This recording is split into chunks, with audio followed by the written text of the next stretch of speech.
এক মগ রং বরের গায়ে ঢেলে দিলাম। আর ঢেলে দিয়ে যে কি শান্তি, অফ, জাস্ট বলে বোঝাতে পারবো না।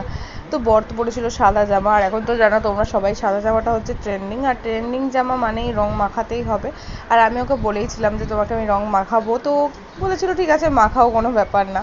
তো যাই হোক, এখানে দেখো, আর আমি তো একদম নিট অ্যান্ড ক্লিনভাবেই রয়েছি, আমাকে কেউ রং মাখায়নি, কেননা আমার যেহেতু ছোটো বেবি, আমি নিজেও বলে দিয়েছি যে আমার এখন এমনিতেও স্কিনে একটু প্রবলেম চলছে, তো আমাকে যেন কেউ রং না মাখায়। তো এমনিতেও আমাকে কেউ রং মাখায়নি, বাট আমি যাদের যাদের মাখাবো ভেবেছিলাম তাদের কাউকে মাখাতে পারিনি।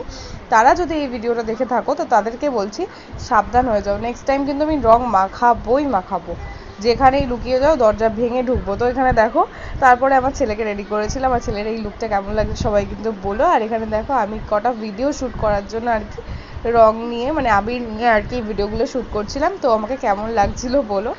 আবির দিয়ে আমরা খেলার পর এখানে বোন খাচ্ছিল প্রসাদ, তো প্রসাদ খেতে খেতে বোন একটু ইয়ার্কি মারছিল, আর আমিও বোনের সাথে ইয়ার্কি মারছিলাম।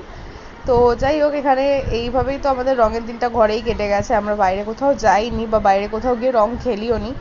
আশা করি ফিউচারে যদি হয় তো যাবো, আমার ছেলে ছোট বলে যেতে পারিনি। তো এখানে মামা নিয়েছিল মটন, আমি একটু স্যালাড কেটেছিলাম, আর রঙের দিন তো